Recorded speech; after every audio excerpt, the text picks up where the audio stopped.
खरं स्वरूप मला समजलं. आणि काय समजलं म्हणे तू केवढा आहे. ब्रह्मदेवाने श्रीकृष्ण भगवंतांची लांबी रुंदी उंची खोली सगळं सांगितलं. ते म्हणतात तू केवढा आहेस कृष्णा खरा. म्हणे प्रभपुषे तडित अंबराय. अंबर म्हणजे आकाश. श्रीकृष्णांचं आकारमान केवढं आहे. आकाश आहे एवढं. आकाशाची लांबी रुंदी उंची खोली कोण मोजणार. ब्रह्मदेव म्हणतात कृष्णा तू आहे तर आकाशा एवढा. पण आकाशा एवढा श्रीकृष्ण आमच्या काय उपयोगाचा. आम्ही त्याची मांडी पाहावी, हात पाहावा, डोळे पाहावे का तोंड पाहावं. सगळा तर कृष्ण आकाशा एवढा आपण एका डोळ्यात पाहूच शकत नाही. पाहू शकतो का आपण. पाहू शकतो का. अजिबात नाही. मग भगवंतांनी युक्ती काय केली. ब्रह्मदेव म्हणतात तू आहेस आकाशा एवढा पण भक्तांना सोपा व्हावा म्हणून तू रूप एवढं घेतो. गुंजावतं सपरिपिच्छन सन्मुखाय. पूर्वीच्या काळी गुंजेचं माप होतं की नाही. भगवंत आहे आकाशा एवढा पण भक्तांसाठी तो केवढा झाला. गुंजेच्या भी एवढा. म्हणून तो आपल्या देवघरात आला श्रीकृष्ण रूपाने. तो जर आकाशा एवढा असता तर आपल्या देवघरात आपल्याला त्याची पूजा करता आली असती का हो. नाही. भक्तांसाठी देव केवढा झाला. छोटा झाला. बरं हे माणसासाठी झालं. मुंगीचा कृष्ण केवढा असला. ती सुद्धा भक्ती करते की नाही मुंगी. तर भक्ती करण्याचा अधिकार फक्त माणसाला आहे. मुंगीचा कृष्ण केवढा. मुंगी एवढा. मग गुंजावतं सपरिपिच्छन सन्मुखाय. सांगितलं ब्रह्मदेवाने देवा तू जर मला म्हणशील की तू जर मला एवढं जाणतो तर माझे गायी वासरं का पळवली. ब्रह्मदेवाने तीही गोष्ट एक्सप्लेन करून सांगितली. म्हणे देवा चूक माझी नाही चूक तुझी. कोण म्हणतं. ब्रह्मदेव. म्हणे माझी फसगत झाली का. मी ज्या वेळेस तुझ्या हातचा प्रसाद खायला आलो त्यावेळेस तुझ्या अंगावरती वस्त्र कसे होते. म्हणे वन्यस्त्रजे. वनवासी लोक जंगलात राहणारे लोक जसे वस्त्र परिधान करतात तसे तू वस्त्र परिधान केले होते. डोक्यावरती मुंडासं होतं, खांद्यावरती कांबळं होतं, गुडघ्यापर्यंत धोतर नेसलेलं होतं, गळ्यामध्ये वनपुष्पांची माळा होती, डोक्यावरती मोरपीस होतं. असा नारायण पाहण्याची आम्हाला काय नाही. वन्यस्त्रजे. पण देवा मध्ये एकदा मला असं वाटलं तू नारायण असावा. एकच मिनिट वाटलं. का तर तू काला ज्या वेळेस कालवत होता त्यावेळेस तुझे चारही हातांनी तू काला कालवत होता. किती. पण चारही हात तुझे रिकामे नव्हते. काला कालवण्यासाठी ते काय करावे लागतील. रिकामे करावे लागतील. मग तू ज्या वेळेस चार हातांनी काला कालवायला घेतला त्यावेळेस तुझ्या हातामध्ये आम्हाला शंख चक्र गदा पद्म पाहण्याची सवय. पण मी आश्चर्यचकित झालो दंग झालो की तुझ्या चारही हातांमध्ये शंख चक्र गदा पद्म नव्हते. मग काय होतं. म्हणे कवलवेत्र विषाण वेणू. कवल म्हणजे अन्नाचा घास. वदनी कवळ म्हणतात ना.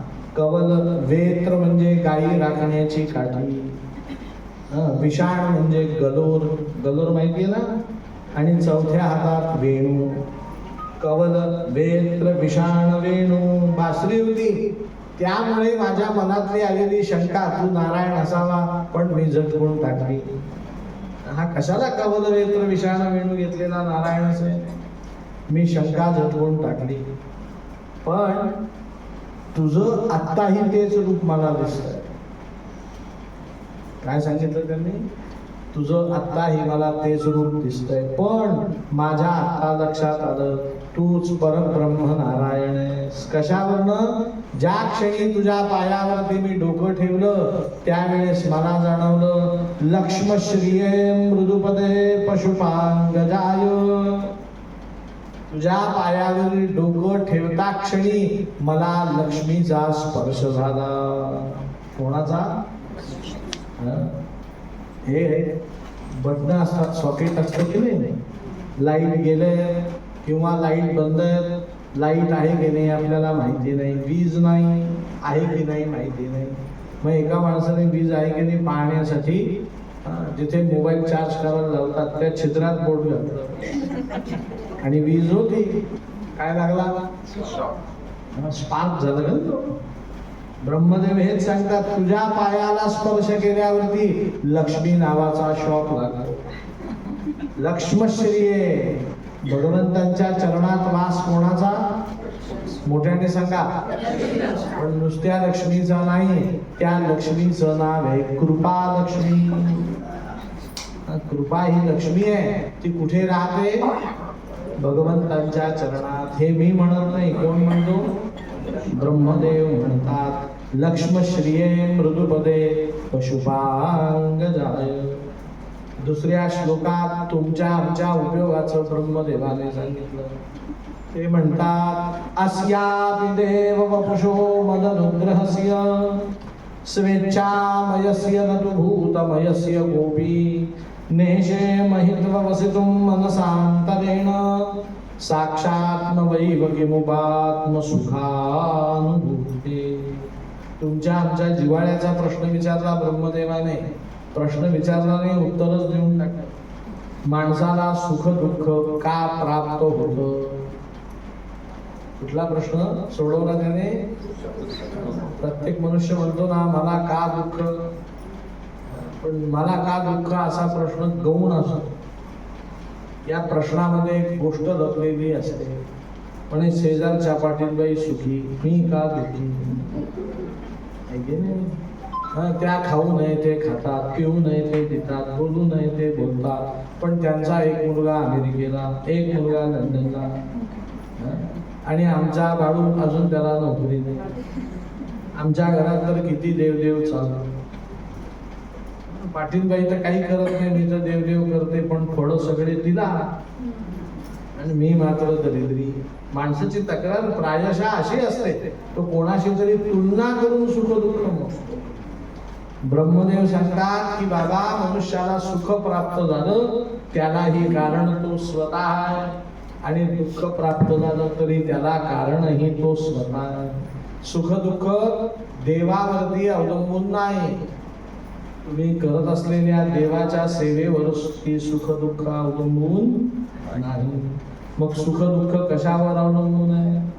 तर लक्षात ठेवा, धर्मशास्त्र आणि वैद्यकीय शास्त्र, मेडिकल सायन्स, या दोघांमध्ये काल, एस्टरडे या शब्दाला फार किंमत आहे, फार महत्व आहे. व्यवहार शास्त्रात काल या शब्दाला अर्थ नाही. म्हणे रात गई बात गई, व्यवहार शास्त्रात काल या शब्दाला काही अर्थ नाही. पण धर्मशास्त्र आणि वैद्यकीय शास्त्र त्या दोघांमध्ये काल या शब्दाला फार महत्व आहे. कसं? आधी वैद्यकीय शास्त्राचं उदाहरण देतो.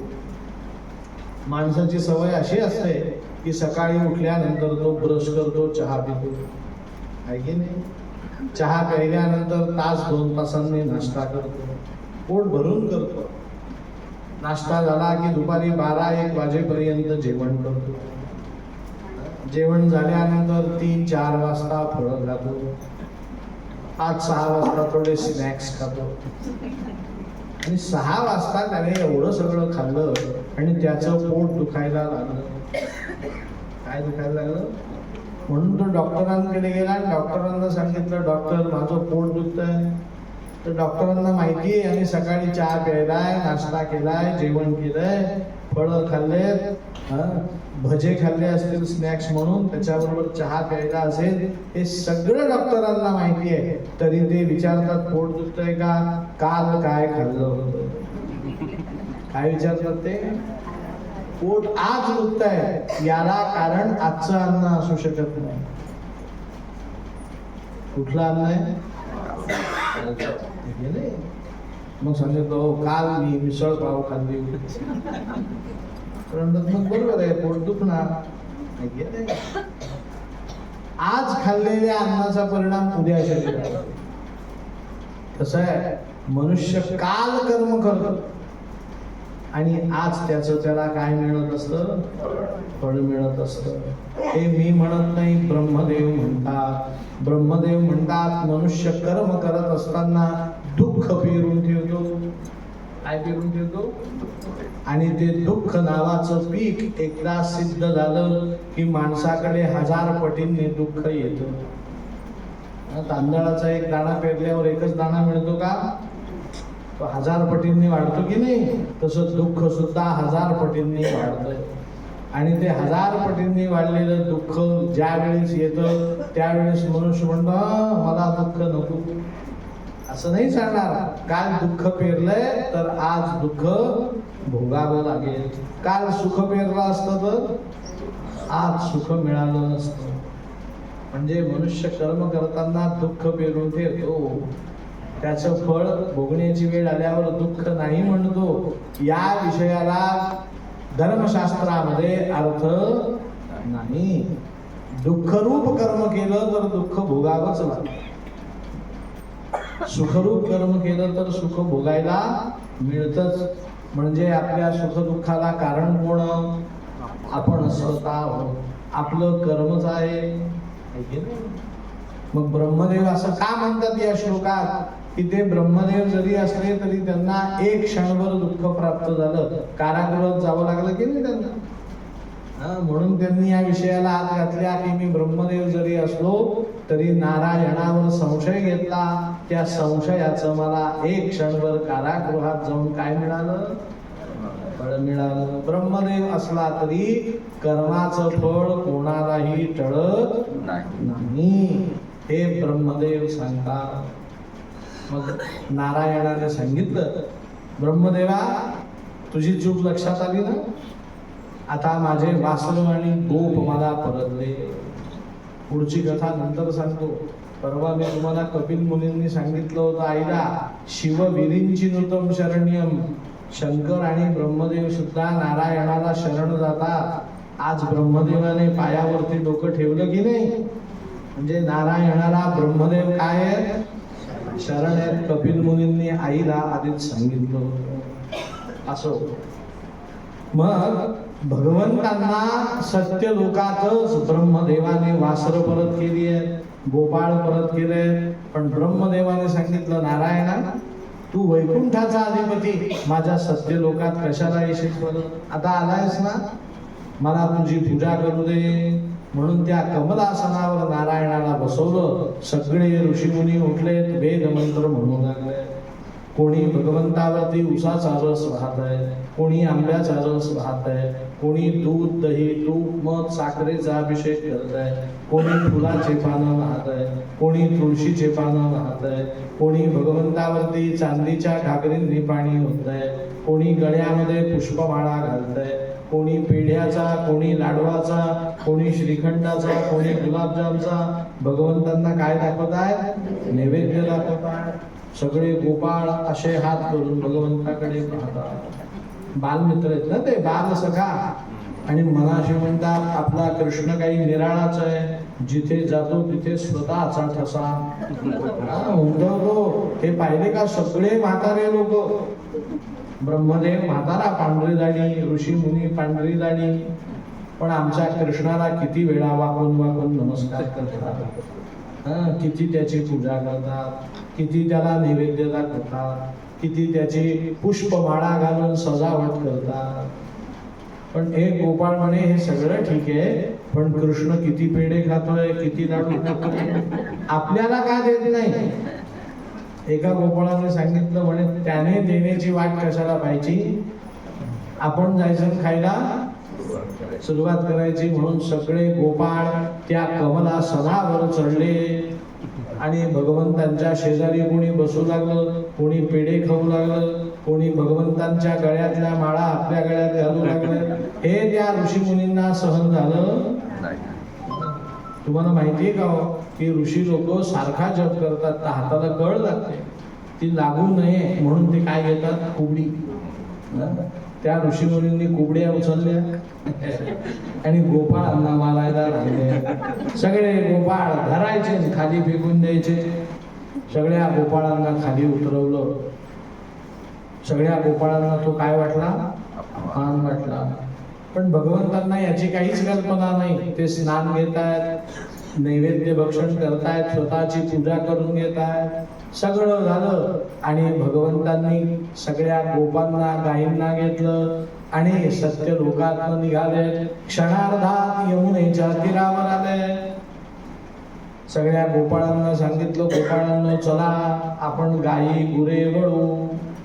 गोपाळ म्हणे, वा कृष्णा, गायी गुरं वळू, पेढे खायला एकटा, गुलाबजाम खायला एकटा, आंब्याच्या रसाची आंघोळ करणारा एकटा, उसाच्या रसात आंघोळ करणारा एकटा. कृष्णा ते काही नाही, आम्हाला तो आंब्याचा रस खायचा आहे, आम्हाला तो उसाचा रस प्यायचा आहे. श्रीखंड, पेढे, गुलाबजाम, लाडवाचा नैवेद्य आम्हालाही खायचं आहे. कृष्णा त्या कमलासनावर आम्हालाही बसायचं आहे आणि त्या ऋषी मुनींनी आम्हाला मारलं. कृष्णा त्या ऋषी मुनींकडूनच आमची पूजा झाली पाहिजे, त्याच कमलासनावर बसून झाली पाहिजे. कृष्णाने सांगितलं, तुम्हाला त्या कमलासनावर बसायचं आहे का? माझ्यासारखी पूजा स्वीकारायची आहे का? चला. सगळ्या गोपाळांनी डोळे मिटा. सगळ्या गोपाळांनी डोळे मिटले. भगवंतांनी सांगितलं, 5 पावलं पुढे चला. सगळे गोपाळ गोपाल कृष्ण भगवान की असं म्हणत म्हणत 5 पावलं चालले आणि अचानक भगवंतांनी सांगितलं, गोपाळांनो पुढे सुंदर तीर्थ आहे, या तीर्थामध्ये उडी मारा. परीक्षिता, गोपाळ रोज यमुनेच्या तीरावर खेळतात, त्यांना माहिती आहे इथे कुठलंही तीर्थ नाही, तळ नाही. पण भगवंतांनी सांगितलं ना तीर्थ आहे, म्हणे कृष्णा खरंच समोर तीर्थ आहे. म्हणे मग माझं नाव घ्या, उडी मारा. सगळ्यांनी जय जयकार केला.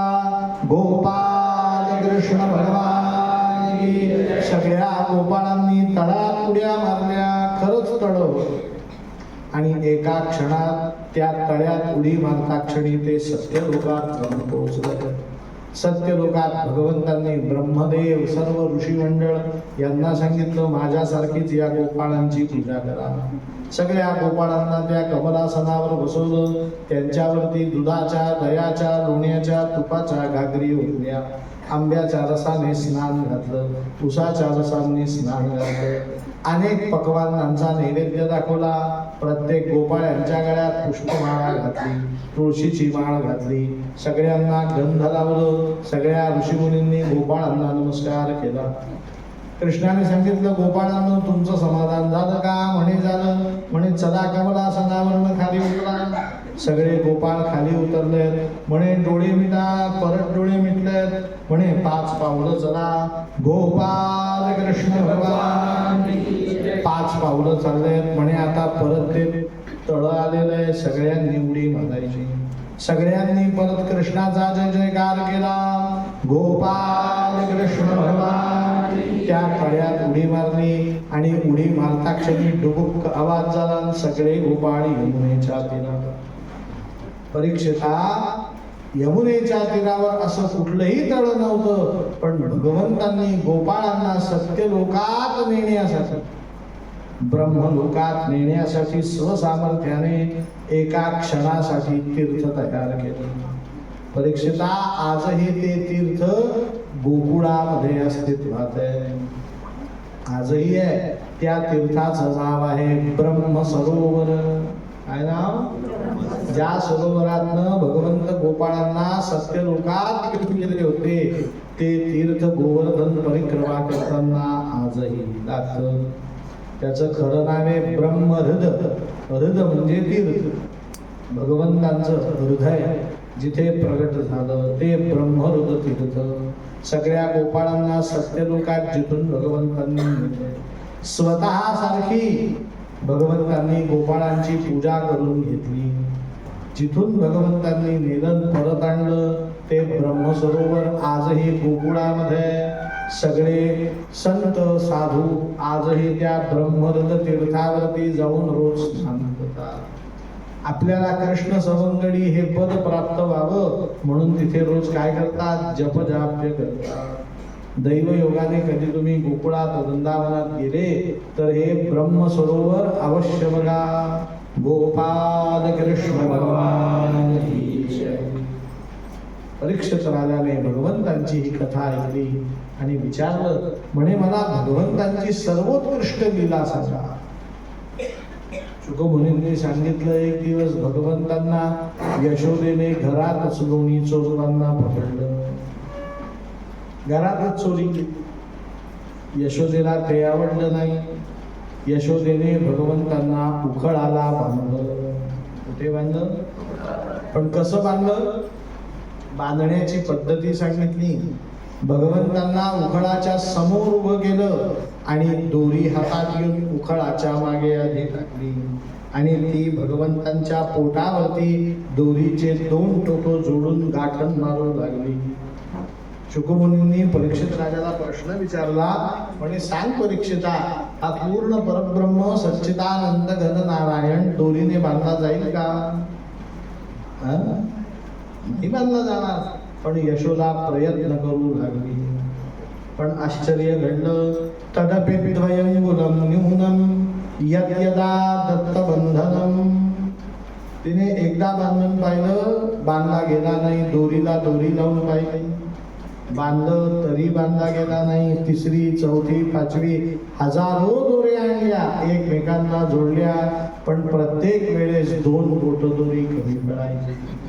तदपि द्वयंगुलम न्यूनम, 2 अंगुळ 2 बोट दोरी काय पडायची? भगवंत यशोदेची गंमत पाहतायत. भगवंत म्हणतात, माझी आई किती भोळी आहे. मनाशी म्हणतात, अगं आई, हे जे विश्व तुला दिसतंय ना, या विश्वाला जरी वळलं आणि त्याची चोरी केली तरी मी बांधला जाणार. पण भगवंत म्हणतात, काय करणार, या जन्मात ही माझी आई आहे आणि तिला मला बांधण्याची काय इच्छा आहे आणि ती तर मला बांधू शकत, पण तिची इच्छा आपण पूर्ण केली पाहिजे. म्हणून भगवंतांनी थोडा रडवेला चेहरा केला. आईच्या हातांना एक जोरात झटका दिला. आईच्या हातातनं दोरी गळून पडली. भगवंतांनी ती दोरी उचलली आणि स्वतःच्या पोटावरती 2 टोकं जोडून स्वतःच्या पोटावरती गाठण मारली. परीक्षिता, संस्कृत मध्ये दोरीला म्हणतात दाम, पोटाला म्हणतात उदर, म्हणून भगवंतांचं नाव झालं दामोदर भगवान की जय. ज्याच्या पोटावरती स्वतःने गाठण मारून घेतली. आता यशोदेला भ्रम झाला, मी बांधलं. आपल्याला संसारात हा भ्रम नेहमी होतो. काही झालं की कोणी केलं? मी केलं. वास्तविक करता करविता कोण असतो? भगवंत असतो. आपल्या हातात एकही सत्ता नाही. आपण घेतो ते श्वासही आपले. पण मनुष्याला भ्रम होतो, मी केलं, मी केलं, मी केलं. त्या संध्या उद्या दुपार झाली ना, मी घरी फोन करेन, मी जगन्नाथपुरीला भागवत संपवलं. अहो, मी कोण सुरू करणारा, मी कोण संपवणारा. पण माणसाला व्यवहारात भ्रम होत असतात. काय होत असतात? यशोदेलाही भ्रम झालं, मी बांधलं. यशोदेने हातात काठी घेतली, कृष्णाला दाखवली आणि कृष्णाला विचारलं, कृष्णा खरं सांग, चोरून लोणी खाल्लं की नाही?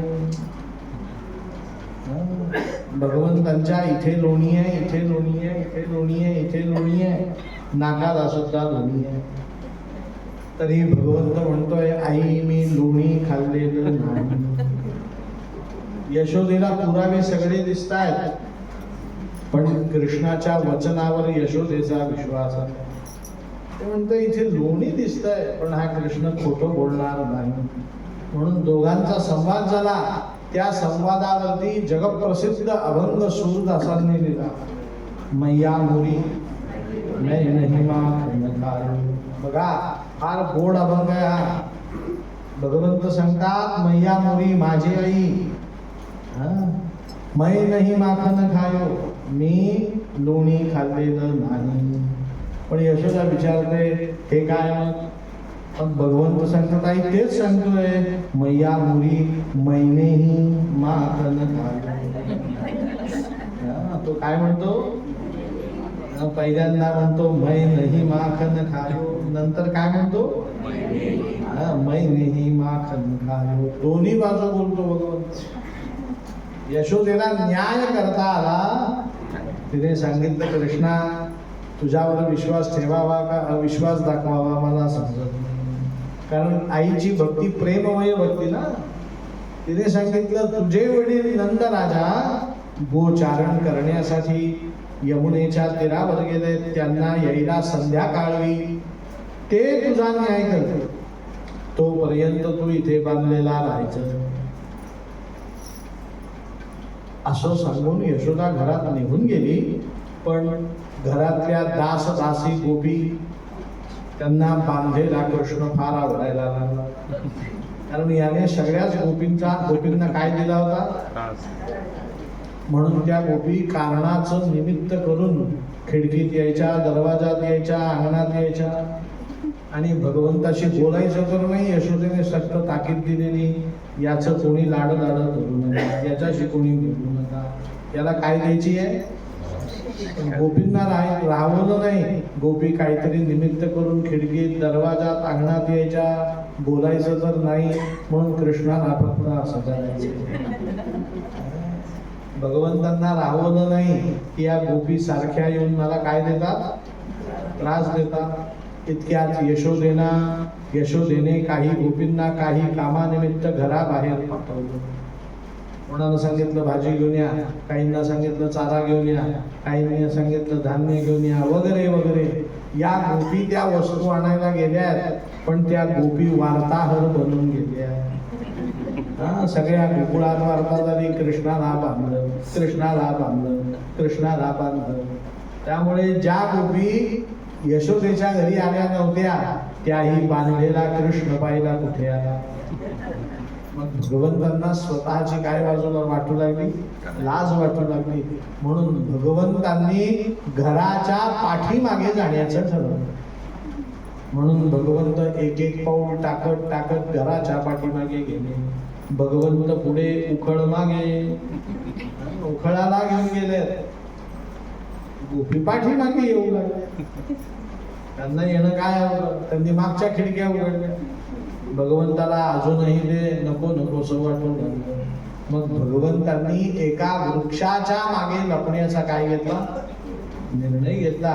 शुकमुनी सांगतात, परीक्षिता, नंदराजाच्या घराच्या परसदारी पाठीमागे एक यमलार्जुन वृक्ष होता. कुठला वृक्ष, यमल म्हणजे जुळा, अर्जुन नावाचा वृक्ष. तुम्ही जुळा बटाटा बघितलाय की जुळं केळ बघितलं असेल. हा जुळा वृक्ष होता. इंग्रजी व्ही आकारासारखा वाढतो. मालवणच्या किल्ल्यात गेले का, सिंधुदुर्ग गेली असेल, तिथे जुळं नारळाचं झाड आहे. नारळाला किती फांदी असते, पण तिथे इंग्रजी व्ही आकाराचं नारळाचं झाड आहे. एका खोडातनं 2.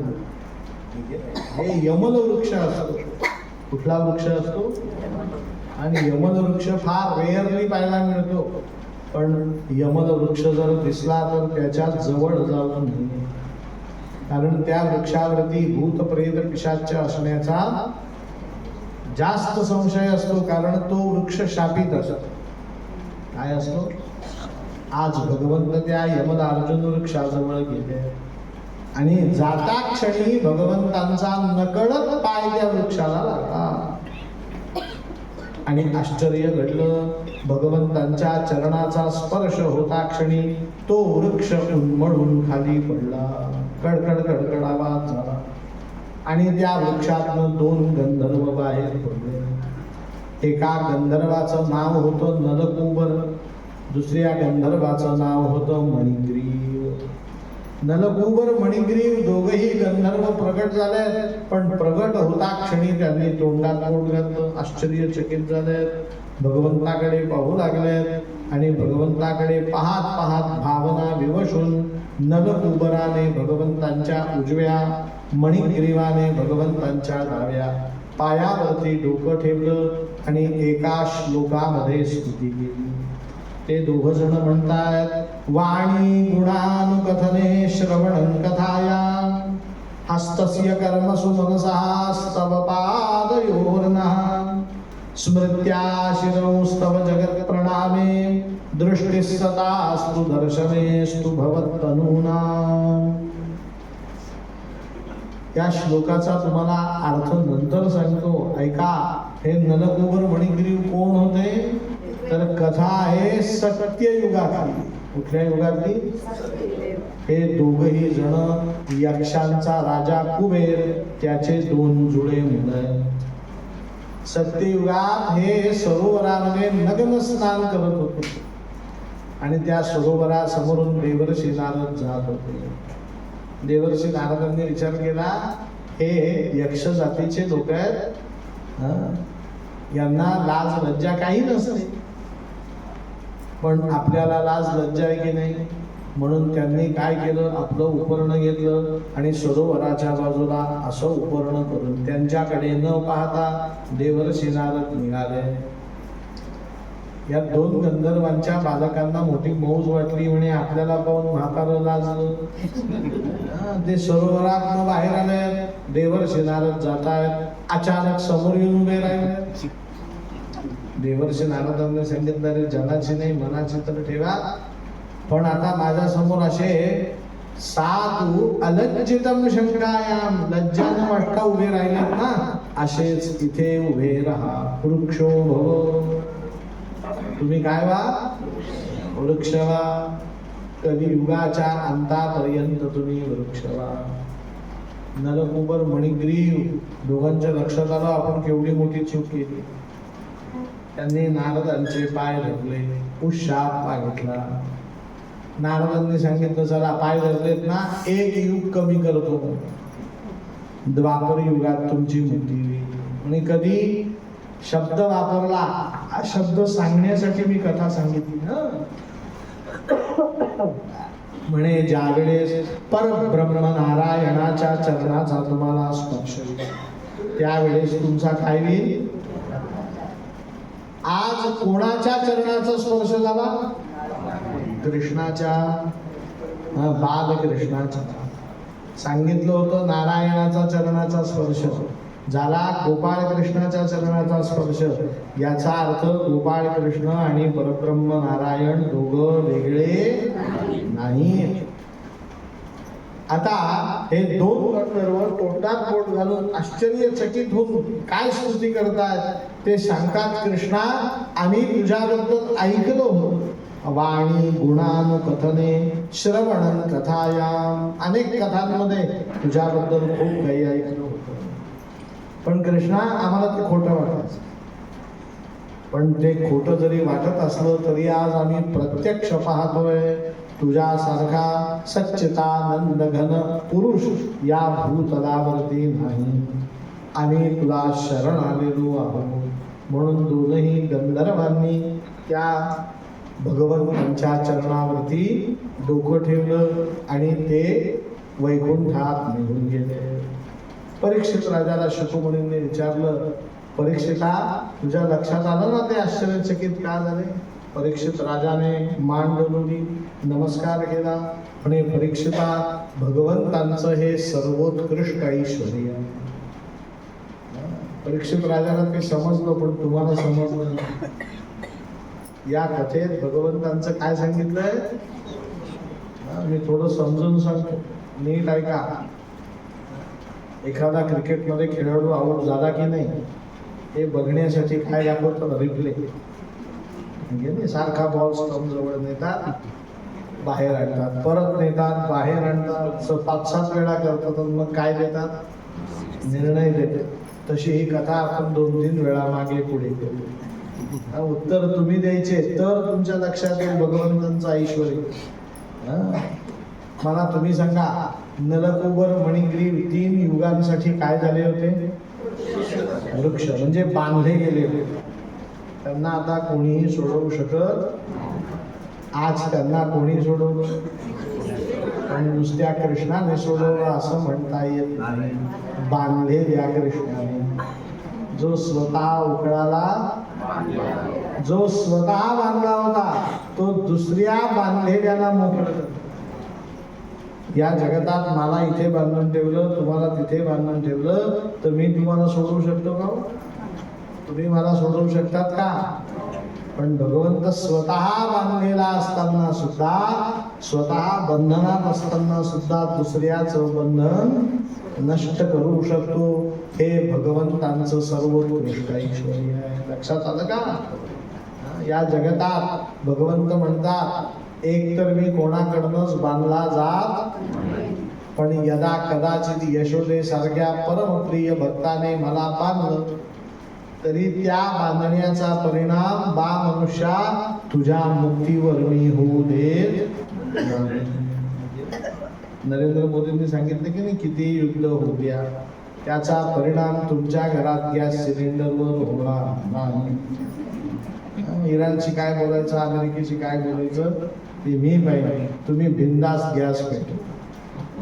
भगवंतांनी सुद्धा आपल्याला वाक्य सांगितलंय, मला एकतर बंधन असू शकत नाही, असलं तरी त्याचा परिणाम तुमच्या मुक्तीवरती होत नाही. मग आपली मुक्ती जिथे कुठल्याही परिस्थितीत निश्चित आहे, त्या नारायणाला शरण जाण्यात आपलं काय काय आहे? आपलं कल्याण आहे. नारायणाला शरण जाण्यात आपलं कल्याण आहे. म्हणून हरिपाठात ज्ञानेश्वर महाराज म्हणतात, बुद्धीचे वैभव अन्य नाही तुझे, एका केशवराजे सकळ सिद्धी. जगन्नाथपुरीहून नाशिकला जाण्यात माझं कल्याण आहे. कारण जगन्नाथपुरीहूनच नाशिकला काय सुटते? गाडी सुटते. म्हणून मी जगन्नाथपुरीच्या रेल्वे स्टेशनला शरण गेलं पाहिजे. पण जगन्नाथपुरीच्या पुढे एक छोटंसं स्टेशन आहे, ते इथून जवळ आहे. कल्पना करा, त्या स्टेशनवर मी कितीही वेळ उभा राहिलो. नाशिकला जाणाऱ्या हजारो गाड्या जातील, पण त्या स्टेशनवर गाडी थांबणार. मग आपण कुठे थांबलो पाहिजे? ज्या स्टेशनवर आपल्यासाठी गाडी थांबेल. मग ते मनुष्याच्या जीवनातलं स्टेशन कुठलं? गोपाल कृष्ण भगवान की जय. पण भगवंतावरती वृक्ष पडला, सगळे जण धावत आले. यशोदेने भगवंताला उकळापासून सोडवलं. नंद राजाला वार्ता गेली. नंद राजाला रडू लागला आणि रडता रडता म्हणू लागला, हा कृष्ण जन्माला आला आणि येता क्षणी त्याला दूध पाजण्यासाठी स्तनाला विष लावून पूतना आली होती. अगं यशोदे, तुला खरं सांगतो, ती पूतना कशी मेली अजूनही मला समजलं नाही. मरायला कोण पाहिजे होतं? कृष्ण. आज जिवंत राहिला आणि मेली कोण? यशोदे. या कृष्णाला हवेत घेऊन उडून गेला होता दैत्यो नामना तृणावर्त नावाचा दैत्य. तो आकाशातच मेला आणि धप्पा आवाज झाला. खाली राक्षसही पडला. शतखंड शरीरान्विता. त्या राक्षसाचे 100 तुकडे झाले होते. किती तुकडे? आकाशातनं पडला ना तो, पण त्याच्या जवळ असलेल्या कृष्णाला तोही आभाळातनं पडला, पण साधं खरचटलं सुद्धा नाही. यशोदे, या भगवंतांनी पार्श्व परिवर्तन केलं. पालथा पडला कृष्ण, तू सगळ्या गावाला जेवण दिलं. त्याच दिवशी कृष्णाच्या अंगावरती गाडा उलटला. शकटासूर कुठला? यशोदे, तो गाडा केवढा होता पाहिला ना तू? तो गाडा 2 भागात तुटला, पण कृष्णाला साधं खंचटलं सुद्धा नाही. अगं यशोदे, या घटनेचे तू मी दोघं साक्षीदार आहोत, पण काही गोष्टी माझ्या कानांवर आल्या आहेत. म्हणे काय? म्हणे हा कृष्ण गोचारण करायला जायचा, त्यावेळेस वत्सासूर नावाचा दैत्य आला. कुठल्या रूपात? गायीच्या वासराच्या रूपात. कृष्णा जवळ आला, खेळू लागला. खेळता खेळता ते वासरू हाती एवढं झालं आणि कृष्णाला सारखं डुशा मारू लागला. तुझ्या या कृष्णाने काय केलं माहितीये का? आम्ही पाहिलं नाही, ऐकलंय. या कृष्णाने त्या वासराचे 4ही पाय धरले. त्याला 3 वेळा गोल गोल गोल गोल फिरवलं आणि यमुनेच्या पात्रात असं फेकलं की दुसऱ्या दिवशी त्या वासराचं मृत शरीर बाहेर आलं. अगं यशोदे, एक बकासूर नावाचा दैत्य बगड्याच्या रूपात आला. कृष्ण खेळत होता, तो आकाशात सारखा गिरट्या घालत होता. त्याने पर्वतप्राय रूप घेतलं आणि भगवंतांना चोचीत उचलून आकाशामध्ये गेला. यशोदे, तुझ्या या बाळाने त्या बकासूर दैत्याला कशाने मारलं माहितीये? हातातल्या बासरीने. बासरी म्हणजे काय, तलवार आहे का? बासरीने कोणी मरेल का? भगवंतांनी वेणू नादेन हत्वा, वेणूने वत्सासूर दैत्याचा वध केला. अगं हे तर काहीच नाही. शिशिर ऋतूमध्ये या गोकुळामध्ये खूप थंडी पडलेली होती. सगळे गोपाळ पहाटे पहाटे गोचारण करण्यासाठी गेले. सगळे कुडकुडतात. उत्तर प्रदेशात कोहरा असतो, माहिती आहे ना तुम्हाला? उत्तर प्रदेशात जानेवारी महिन्यात जो जातो तो मूर्ख. माझी वृंदावनात 2 भागवत कथा लागोपाठ जानेवारी महिन्यात जातात. मी 15 दिवसात 3 लिटर सुद्धा पाणी प्यायचे. फक्त चहा प्यायचे आणि प्यायचो. आणि त्या वृंदावनात फिरायचं कसं? अंगामध्ये बनियनवर स्वेटर, स्वेटरवर जॅकेट, जॅकेटवर शाल, शालीवर परत फुलबाईचा स्वेटर, डोक्यामध्ये कानटोपी, कानटोपीला बाहेरून मफलर. समोरचा मनुष्य फार निरखून पाहिला तरच ओळखू यायचा. इतकं पॅक बंद फिरावं लागतं वृंदावनात. त्या ऋतूतली गोष्ट सांगितली नंदराजाने. म्हणे हे सकाळी सकाळी गेले आणि गेल्यानंतर एका गोपाळाने सांगितलं, कृष्णा काय थंडी आहे म्हणे. हो ना, फारच थंडी आहे. 10-20 पावलं गेले, त्यांना अचानक ऊब जाणवू लागली. त्या सवंगडांनी सांगितलं, कृष्णा कुठेतरी शेकोटी पेकोटवलेली दिसली, आपण जायचं का शेकोटी जवळ? म्हणे चला, थंडीच तेवढी. म्हणून त्या उष्णतेकडे निघाले. त्यांना शेकोटी तर कुठेच दिसली नाही, पण एक भली मोठी गुहा दिसली. काय दिसली? ती गुहा नव्हती. एक भला मोठा आघासूर नावाचा दैत्य अजगराच्या रूपात तोंड उघडून बसलेला होता. कोण होता? अजगर. एका गोपाळाने लगेच त्या गुहेला नमस्कार केला. आणि माझी आजी सांगत होती की या यमुनेच्या तीरावर अनेक साधू संत अनेक गुहांमध्ये बसून जप तप ध्यान करतात. मी रोज इकडे तिकडे पाहिजो, मला एकही गुहा कधी दिसली, पण आज गुहा दिसली आहे. कृष्णा, आतमध्ये कोणीतरी सिद्ध साधू महात्मे बसलेले असतील, आपण दर्शनाला जायचं का? आता गोपाळ आहेत, लहान मुलं आहेत, सगळ्यांनी एकमताने ठरवलं सिद्ध साधू असतील तर दर्शनाला गेलं पाहिजे. म्हणून सगळे जण त्या गुहेत घुसले अजगराच्या मुखात. आता अजगर जातीने कोण आहे? सर्प. आणि सर्पाला द्वय जिव्हा, सापाला जिव्हा किती?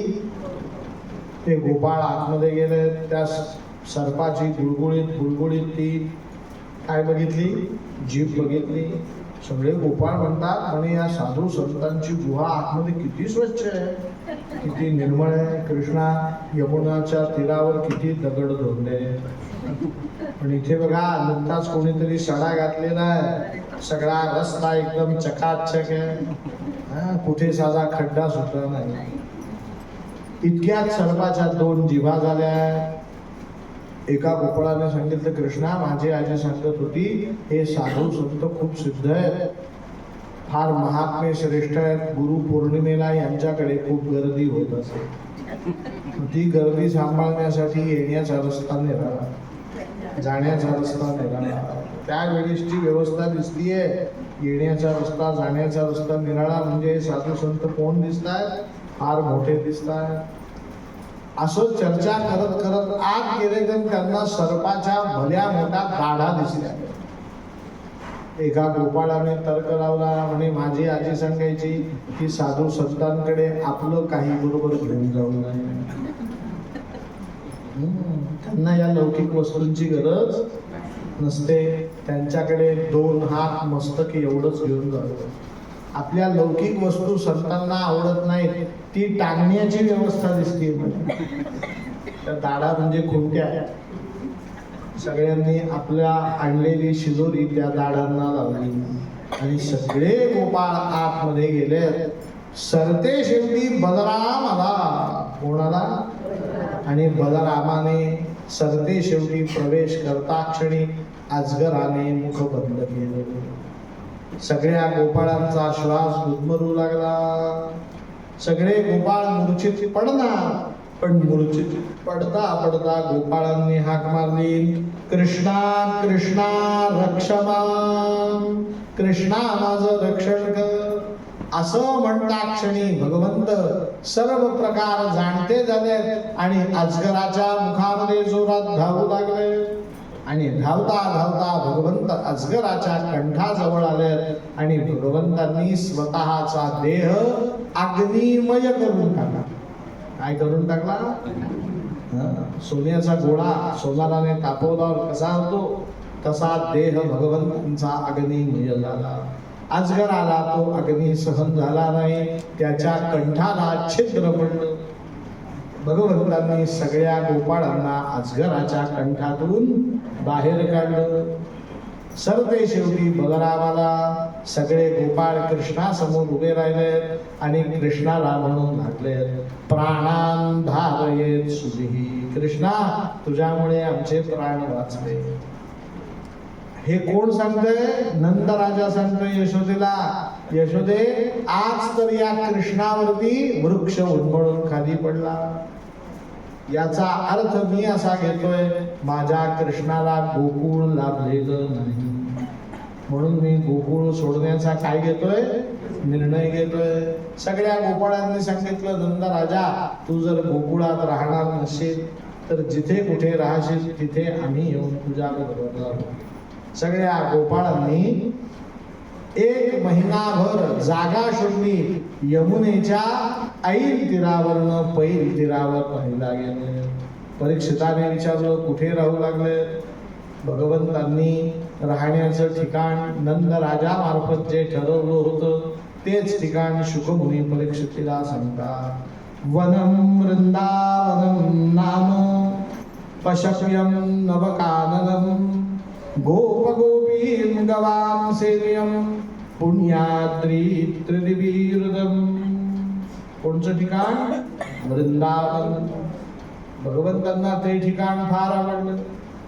आणि का आवडलं? म्हणे त्या ठिकाणी 3 गोष्टी फार सुंदर आहेत. म्हणे कुठल्या कुठल्या? म्हणे वृंदावनम, गोवर्धनम, यमुना पुलिना निज. एक वृंदावनच मुळात सुंदर, दुसरा गोवर्धन पर्वत आणि तिसरं विस्तीर्ण यमुनेचं पात्र. यमुना पुलिना निच विक्षासीद उत्तमा प्रीती राम माधव नृप. विक्षासीत उत्तमा प्रीती संस्कृत शब्द आहे. विक्ष म्हणजे पाहणे. विक्ष म्हणजे भगवंतांना पाहता क्षणी वृंदावनाबद्दल उत्तम प्रीती निर्माण झाली. त्याला इंग्लिशमध्ये लव्ह ॲट फर्स्ट साईट म्हणतात की नाही. पाहिलं प्रेम जडलं असं ठिकाण कुठलं? वृंदावन. म्हणून भगवंत वृंदावनात येता क्षणी बलरामाला 1 वाक्य बोलले, वृंदावनम परित्यज्य पदमेकम न गच्छतु. बलरामा, मी वृंदावन सोडून एकही पाऊल बाहेर कधीच जाणार नाही. थोडस तुम्हाला सांगितलं पाहिजे. वृंदावनातले लोक भगवंतांचं हे वाक्य प्रमाण मानतात की भगवंतांनी बलरामाला सांगितलंय की मी वृंदावन सोडून कुठेही जाणार. म्हणून वृंदावनातले लोक द्वारकेतल्या कृष्णाला मानत. ते म्हणतात कृष्ण वृंदावनातून गेला तर द्वारकेत पोहोचेल ना. त्याने सांगितलंय मी वृंदावन सोडून कधीच जाणार नाही. त्यांना विचारलं द्वारकेतला कृष्ण, ते सांगतात वृंदावनातल्या कृष्णाची ती सावली आहे. ती कोण आहे? भगवंतांनी छाया पाठवली द्वारकेत. भगवंत राहिले कुठे? आणि पुढे ते आश्चर्य सांगतात म्हणे भगवंतांचं नावच आहे वृंदावनातलं नवल किशोर. काय नाव? कोणाला व्याख्या करता येईल का हो या शब्दाची? नवल किशोर भगवंतांचं नाव आहे. वृंदावनातल्या कृष्णाचं नाव काय? नवल किशोर भगवान की जय. नीट आहे का? नवल किशोर काका सांगता येईल का व्याख्या?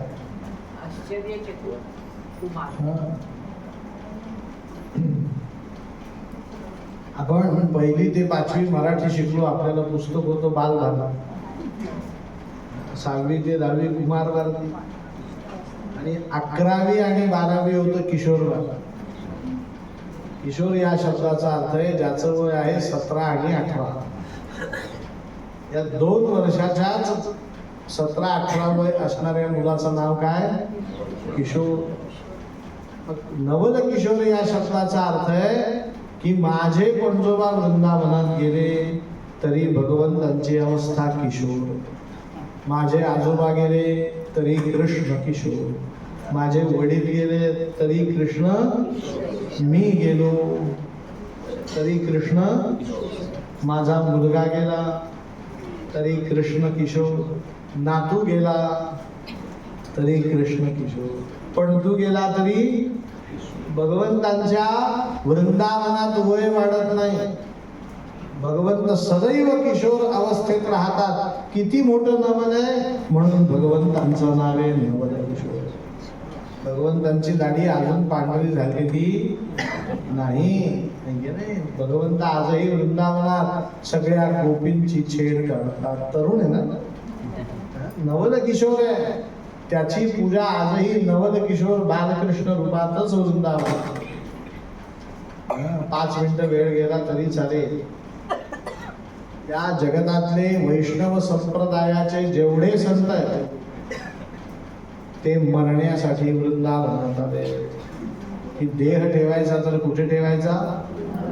कारण वृंदावनात कोण राहतो? साक्षात श्रीकृष्ण राहतो. भगवंतांचा वास तिथल्या कणाकणात आहे. म्हणून सगळे वैष्णव संत मरण्यासाठी कुठे येतात? वृंदावन. एक उदाहरण तुम्हाला, अराउंड द वर्ल्ड जगात असं शहर जगात की ज्या शहरामध्ये हरे राम राम राम हरे हरे हरे कृष्ण कृष्ण कृष्ण हरे हरे हा मंत्र पोहोचला नाही असं जगात शहर नाही. पोहोचवणारे कोण? श्रील प्रभुपाद स्वामी इस्कॉन मंदिरचे गुरु. जगातल्या कुठल्या शहरात इस्कॉन मंदिर नाही? सांगा मला तुम्ही. जगात सगळ्या शहरात. तुम्हाला सांगतो, एखादा मनुष्य परदेशात गेला तर किती वेळा जातो? 10 वेळा, 20 वेळा, 25 वेळा, 50 वेळा. परदेशात जाणं सोपं आहे का? एकदा जायचं म्हटलं तर लाखो रुपये लागतात. एखादा मनुष्य किती वेळा जाऊन जाईल? 50 वेळा. आमचे श्रील प्रभुपाद स्वामी 432 वेळा परदेशात जातो. किती वेळा? भगवंत श्रीकृष्ण एखाद्यावरती कृपा करतो तर केवढी करतो बघा. किती वेळा परदेशात जाऊन आले ते? जगातल्या प्रत्येक शहरात ते कधी 15 दिवस, कधी महिना राहिले. तिथे भक्तीचा प्रचार प्रसार केला. पण ज्या वेळेस त्यांचं शरीर थकलं, आता हे जास्त दिवस राहणार नाही हे लक्षात आलं, ते मरण्यासाठी कुठे आले? वृंदावनम. श्रील प्रभुपाद स्वामींची समाधी कुठे आहे? वृंदावनात. त्यांची समाधी न्यूयॉर्कला नाही, लंडनला नाही, ॲम्स्टरडॅमला नाही. कुठे आहे? त्यांची समाधी कुठेही असू शकली असते ना. पण त्यांचं मरण जवळ आलं, ते कुठे आले? वृंदावनात. तुम्हाला हे नाव माहिती असण्याचं कारण नाही. भागवताशिवाय दुसरा कुठलाही ग्रंथ मी वाचणार नाही असा पण करून घर सोडून आलेले जीव गोस्वामी. ते भागवत जंगलात जाऊन वाचायचे वृंदावनात. डोळे बंद करून भागवत त्यांचं पाठ फक्त वाचन करायचे. भागवताचं वाचन झालं, डोळे उघडले की समोर बघायचे तर श्रीकृष्ण मांडीवरती बासरी आडवी ठेवून असा हात करून ते भागवत ऐकत बसलेला असायचा. जीव गोस्वामी समाधी कुठे? वृंदावन. त्यांचे शिष्य रूप गोस्वामी, त्यांना एक तिथली सामान्य स्त्री येऊन भेटली रूप गोस्वामींना आणि सांगितलं, म्हणे का हो तुम्ही इथे का आले? म्हणे तपश्चर्या करायला आलोय. जीव गोस्वामींचा मी शिष्य. म्हणे कोण प्राप्त करून घ्यायचा आहे? म्हणे कृष्ण. ती गोपी म्हणते, अहो तो कृष्ण माझ्या घरी असतो, देऊ का पाठवून तुमच्या झोपडीत? म्हणे द्या पाठवून. ती गोपी सुद्धा सिद्ध होती, तिने खरंच कृष्णाला त्यांच्या घरी पाठवलं. साक्षात श्रीकृष्ण. तो कृष्ण येऊन बसला आणि हे त्याच्यावरती मोहित झाले. आत्ताची गोष्ट बरं का, 300-350 वर्ष जुनी गोष्ट. कृष्ण बसला बसला बसला, हे सारखे त्या कृष्णाकडे पाहिजे. थोड्या वेळ कृष्ण बसला, म्हणे महाराज जी हमको थोडा दूध पिना. ते झोपडीत राहणारे कृष्णाने दूध मागितल्यावरती 4 जणांच्या घरी गेले, दूध घेऊन आले. कृष्णाला दूध दिलं द्रोणामध्ये. त्यांनी दुधाचा एक घोट प्यायला आणि त्या दुधाची गुळणी फेकली बाहेर. अहो म्हणे इसमें शक्कर नाही आहे. हे परत बाहेर गेले, साखर घेऊन आले. दुधात साखर टाकली, कृष्णाने दूध प्यायलं. 1-2 तास झाले. त्याने सांगितलं मुझे भूक लगी है.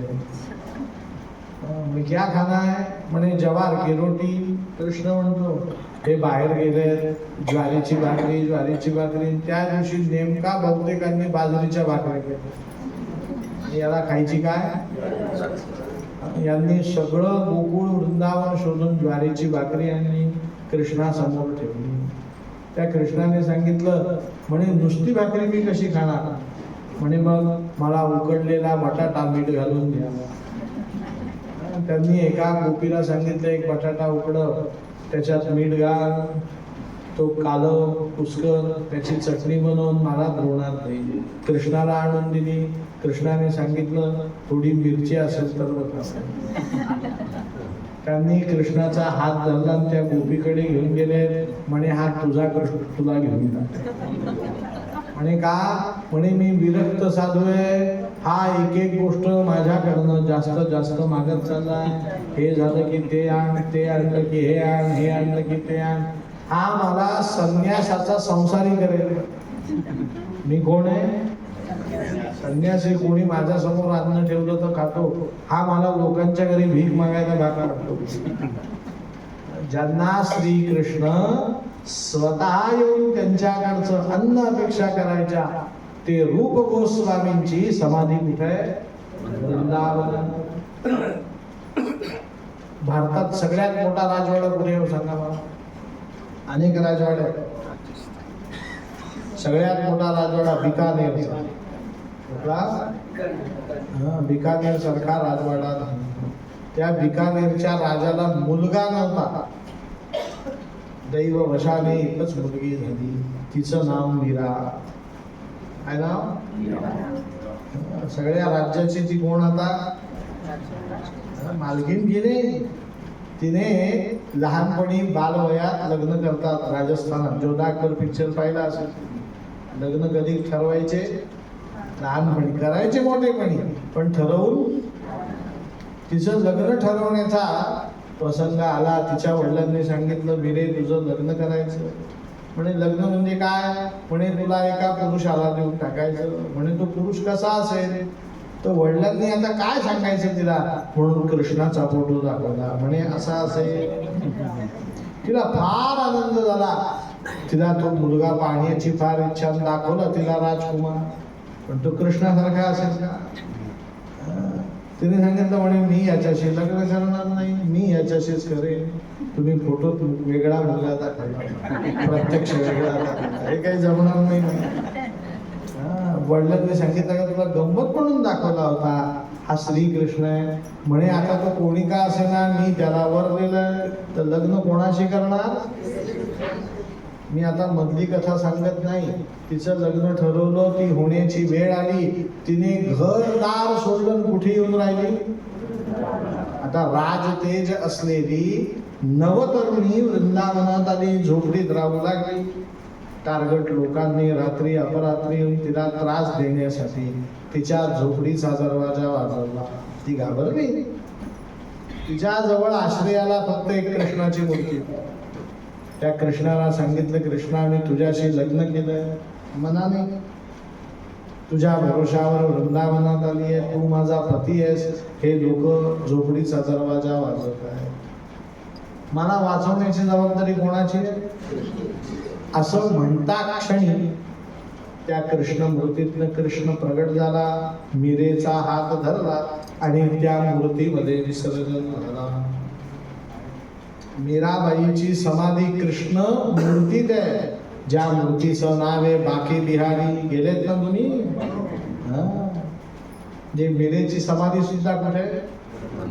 वृंदावन.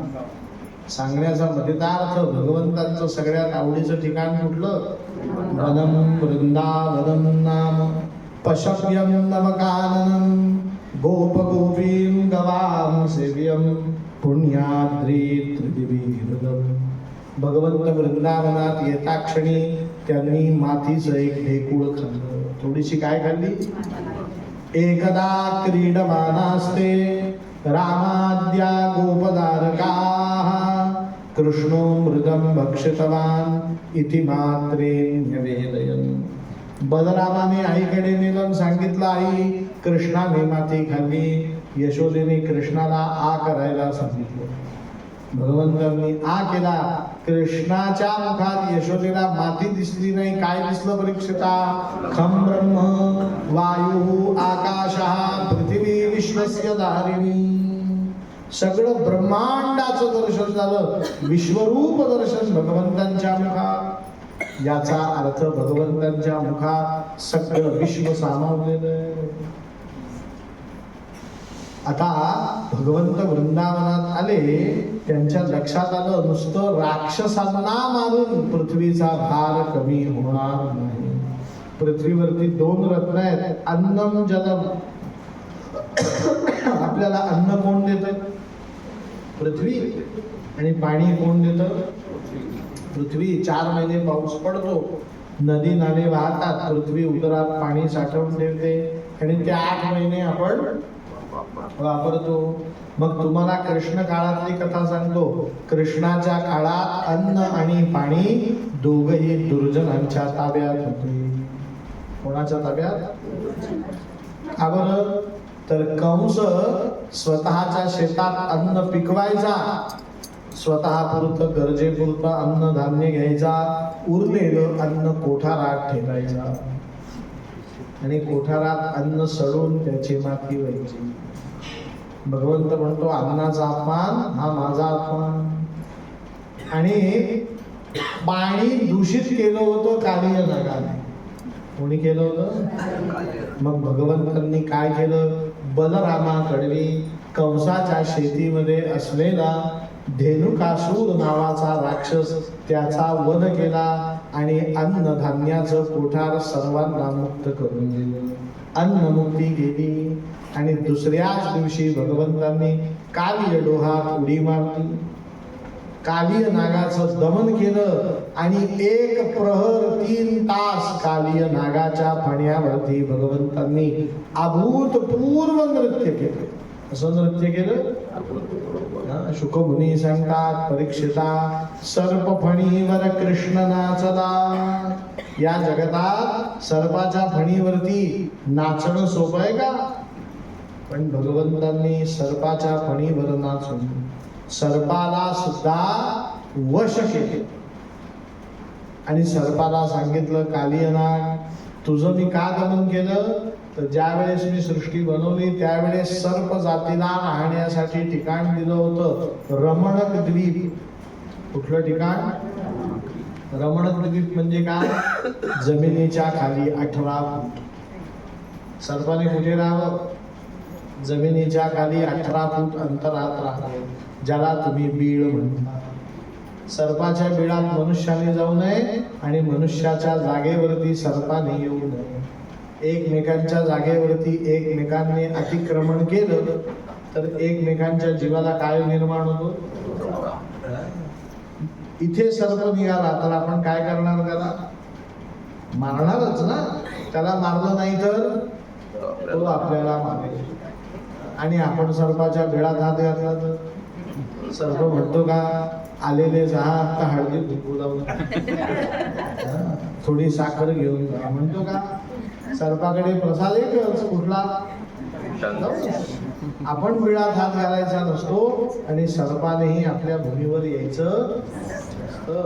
मी परत सांगतो, सर्पाला राहायला जमीन दिलेली आहे. त्या जमिनीचं नाव आहे रमणद्वीप.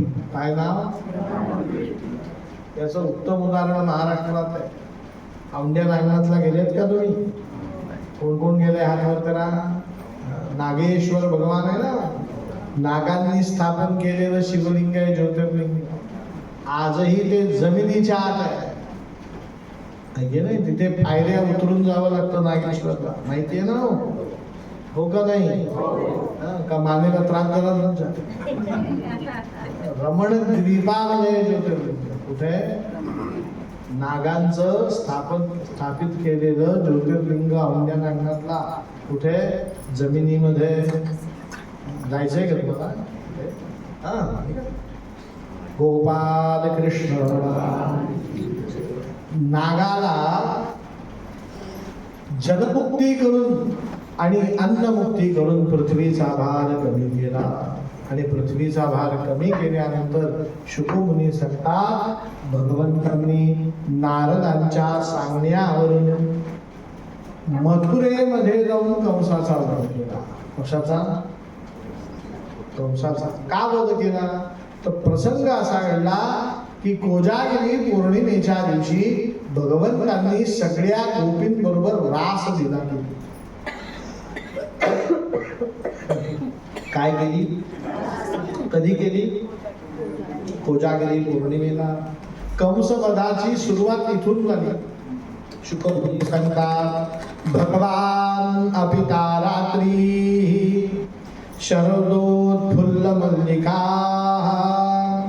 भिक्षरन्तुं मनश्चक्रे योगमायाम् उपाश्रितः.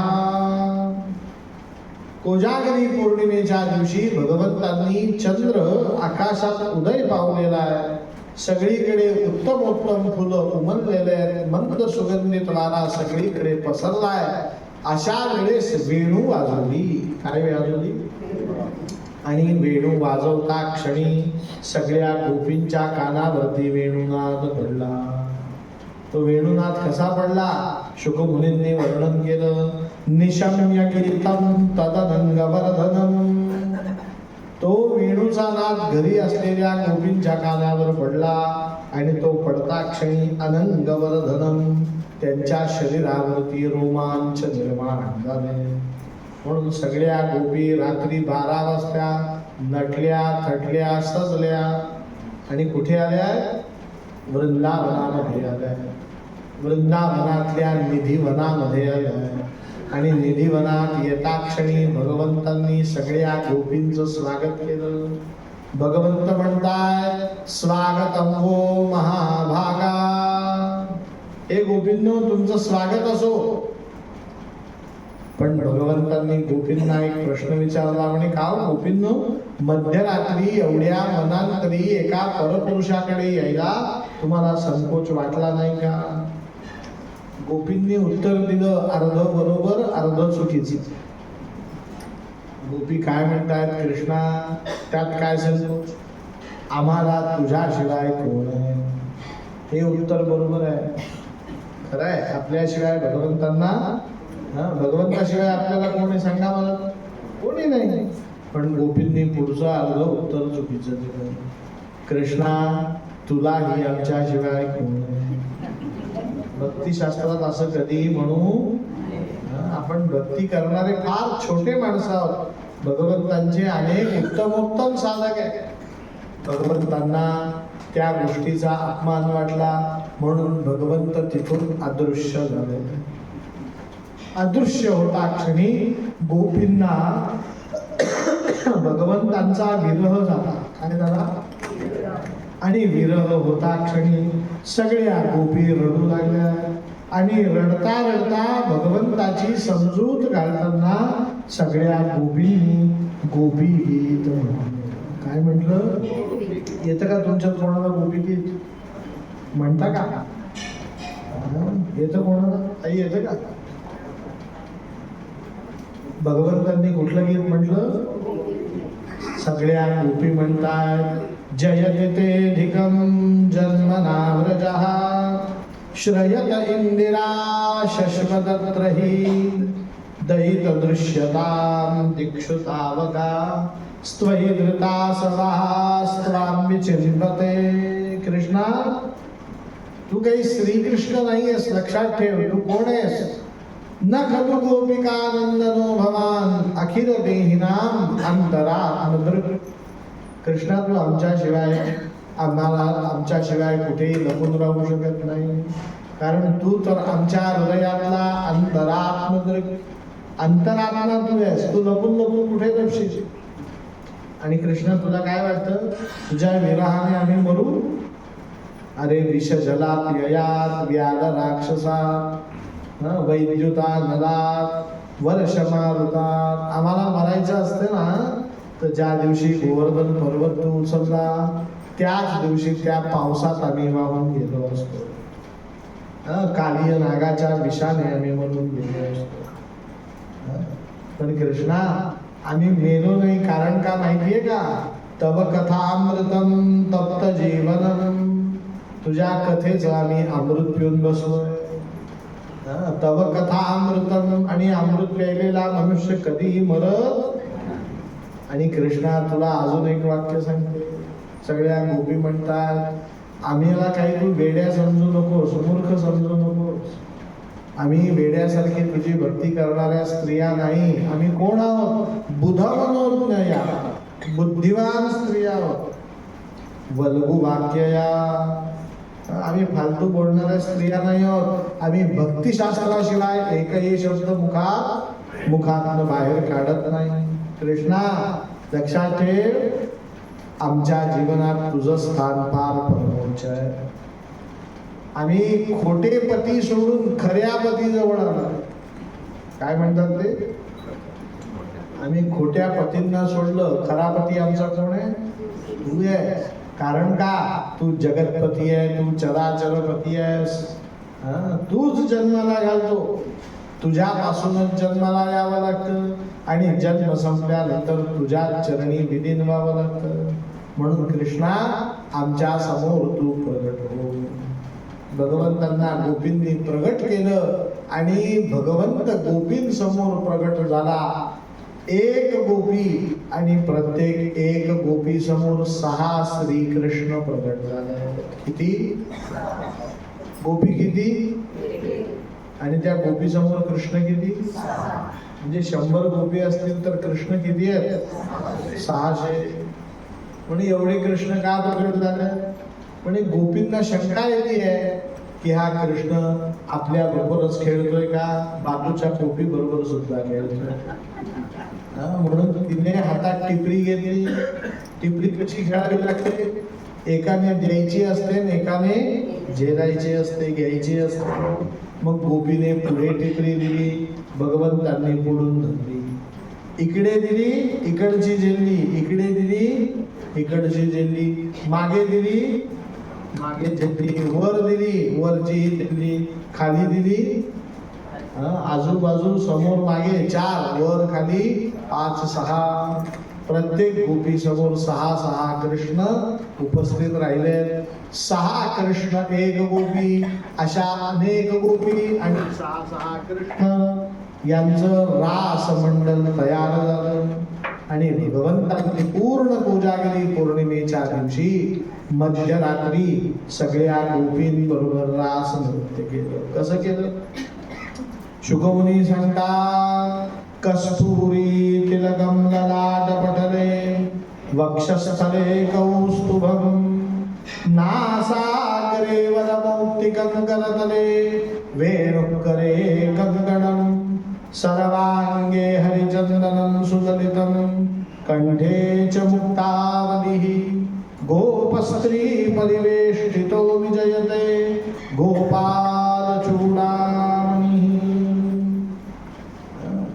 गोपींबरोबर नृत्य करत असताना गोपींच्या पायातल्या साखळ्यांचा आवाज येऊ लागला. त्यांनी हातामध्ये कंकण बांधलेले होते, बांगड्यांची किणकिण येऊ लागली. कानामध्ये नूपुर घातलेले होते, त्यांना घुंगरू लावलेले होते बारीक, त्यांची किणकिण येत होती. भगवंतांनी सुंदर चाळ पायात बांधलेले होते आणि 6 कृष्णांचे चाळ वाजू लागले आणि टिपरींचाही आवाज घुमू लागला. स्वर्गीय नाद तयार झाला. वातावरण आधीच प्रसन्न होतं आणि एका तालात, एका लयीत, एका सुरात ते अभूतपूर्व नृत्य सुरू झालं आणि तो नृत्याचा आवाज नृत्याभिमानी असलेल्या शंकरांच्या कानावरती पडला. कोणाच्या? शंकर कोण आहेत? नृत्याभिमानी. नृत्याभिमानी म्हणजे काय? जिथे कुठे नृत्य असतं तिथे स्वतः शिवशंकर जाऊन नाचतात. त्यांना नाचा असं म्हणावं लागत. काही माणसं नृत्याभिमानी असतात की नाही. मुंबई पुण्यात 20-20, 25-25 मजली इमारती असतात. खालून वरात जाते, हा मनुष्य वरून खाली पाहतो आणि घरात बायको समोर वरात जाईपर्यंत नाचतो. याला म्हणतात नृत्याभिमानी. काय म्हणतात? लक्षात आलं का? कोणाची वरात आहे त्याला फरक पडत. बँड वाजला की याने नाचायला सुरुवात. वरातीत काही माणसं नृत्याभिमानी असतात. ते कोणाचे कोण माहिती नाही, पण वरात निघाल्यापासून लग्न लागेपर्यंत त्यांना म्हणावं लागतं आता बस. तरी ते म्हणतात और एक गाणं बजा. हे नृत्याभिमानी माणसं. आपण आहोत का नृत्याभिमानी? आपल्याला बळबळ वरातीत नेतात. एकदा आपण असं करतो, एकदा असं करतो, एकदा असं करतो, बस म्हणून निघून जातो. शंकर त्या कॅटेगरीतले नाहीत. ते नृत्याभिमानी आहेत. ते टिपऱ्या घेऊन पृथ्वीवरती आले. पण भगवंतांनी रासमंडलाला मर्यादा ठेवलेली होती की फक्त स्त्रियाच या रासमंडळात असतील. पुरुष फक्त कोण असेल? एक श्रीकृष्ण. मग कोणी पुरुषाने आत येऊ नये म्हणून 2 दरवाजांवरती 2 पारेकरी उभी केले होते. एका दरवाजावरती होते देवर्षी नारद. शंकर गेले म्हणे नारदा नारदा मला नाचायला आज जायचं. नारदांनी सांगितलं म्हणे शंकरा आज काही सोडता येणार. म्हणे का? म्हणे पुरुष फक्त आज एक कृष्ण आहे.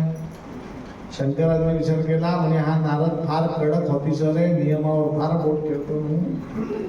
दुसऱ्या दरवाजावर काही देणं घेणं होऊन आज जर जाता आलं तर दुसऱ्या दरवाजावरती पहारेकरी होते. महारुद्र हनुमान की कोण उभे? ते गदा घेऊन उभे. कुणी काय येण्याची ताकद कोणाची तिथे? शंकर गेले म्हणे हा हनुमंता तू तर आपला मनुष्य म्हणतो.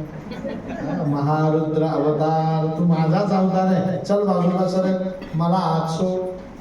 हनुमंतांनी गदा आडवी केली. म्हणजे शंकरा तुमच्यापेक्षा मोठे साहेब आत होते. ते रागवतील म्हणे काहीतरी कर, मला आत सोडव. हनुमंतांनी युक्ती सांगितली. म्हणे आत सोडता येईल तुम्हाला, फक्त एक काम करा, स्त्रीचा वेश धारण करून. साक्षात शंकर पार्वतीकडे जाऊन गोपी वेश धारण करू लागले. काय वेश? आणि रास मंडळात प्रगट झाले आणि सगळ्या गोपींच्या समवेत, भगवंतांच्या समवेत शंकरांनी अभूतपूर्व रास नृत्य केलं. पण पहाटेच्या वेळेस भगवंतांसमोर एक गोपी आली. ती गोपी अचानक किंचाळली. का किंचाळली? तर ती शंकरांच्या समोर होती. शंकरांना तिने टिपरी दिली. पण भगवंतांची ती टिपरी शंकरांनी झेलण्याच्या आधीच शंकरांच्या पदरातून मारला. कोण? टिपरी नंतर आधी कोण आला? ती गोपी किंचाळली. गोपी का किंचाळली? कृष्णाने पाहिलं आणि विचार केला ही कोण गोपी आहे गळ्यात नाक घालून आली. बारकाईने पाहिलं आणि शंकरांना पाहता क्षणी कृष्णाने शंकरांचं स्वागत केलं. गोपेश्वर भगवान की जय. आजही तुम्ही वृंदावनात गेले, भगवंतांनी ज्या निधिवनामध्ये रासक्रीडा केली तिथे शंकरांचं मंदिर आहे, गोपेश्वर भगवान. दिवसभर शंकर रूपात त्यांची पूजा होते. संध्याकाळी प्रदोष पूजा झाली, आरती संपली की तासभर मंदिर बंद करतात, तासाभराने उघडतात. शंकरांना स्त्रीचा वेश दिलेला असतो. काय दिलेला असतो? शंकर रात्रभर त्या वृंदावनात कुठल्या रूपात राहतात? स्त्री वेशात. मग कंसाला ही वार्ता समजली, कुठलं तरी एक अभूतपूर्व बालक आहे आणि त्या बालकाने चंद्र प्रकाशामध्ये अनेक स्त्रियांबरोबर नृत्य केलं आणि ते नृत्य पाहण्यासाठी आकाशातनं अनेक देवदेवता आल्या होत्या. आता ही वार्ता कोणाकडनं समजली? तर एक जण फुटला होता, त्याचं नाव देवर्षी नंदन. नारदांनी सांगितलं मला वाटतो म्हणे तो कृष्ण असावा. आता कंस विचार करतोय म्हणे नारद खोटं तर काही बोलणार नाही. पण तेवढ्यात कृष्णाचा दुसरा पराक्रम 15 दिवसात कंसाच्या कानावर गेला. अश्विन शुद्ध पौर्णिमेला रासलीला झाली आणि अश्विन अमावास्येला भगवंतांना आपल्या घरात भरलेली सभा दिसली. कृष्णाने विचारलं बाबा आज सभा कसली?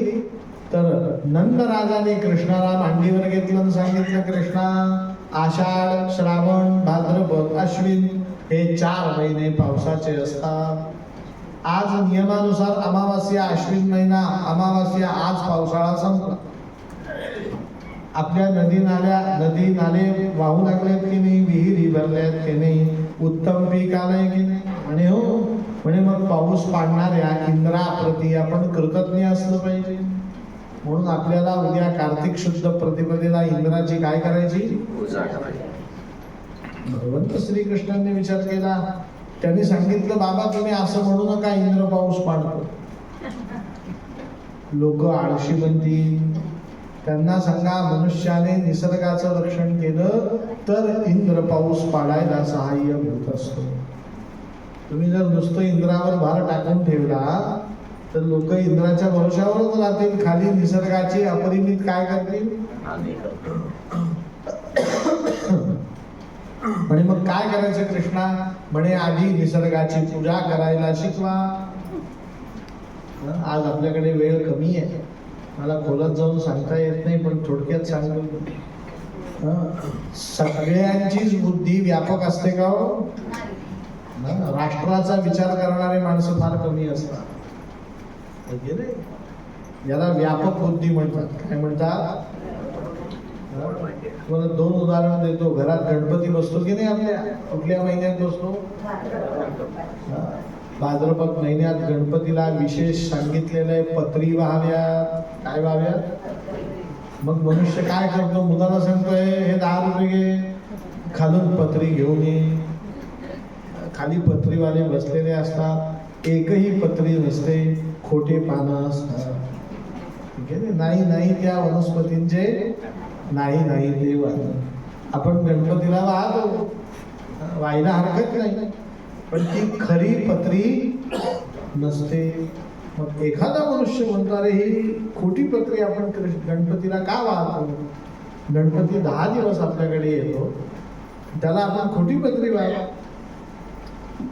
यावेळेस ठीक आहे, पुढच्या वेळेस गणपतीला खोटी पत्री व्हायची. म्हणून तो काय करतो? घरात छोट्या छोट्या 21 कुंड्या आणतो आणि त्यात गणपतीला लागणाऱ्या 21 वनस्पती लावतो. प्रत्येक जिल्ह्यात शासकीय नर्सरी असते, माहिती आहे तुम्हाला? तिथे गणपतीच्या पूजेला लागणाऱ्या सर्व वनस्पती 1, 2, 3, 5 रुपयात मिळतात. फक्त डाळिंबाचं झाड 5 रुपयाला मिळतं. बाकी 1, 2 किंवा 3 रुपयात शासकीय नर्सरीत सर्व झाडं मिळतात. आणि डाळिंब सोडलं तर कुठलंही झाड मोठं होत नाही. सगळे कुंडीतले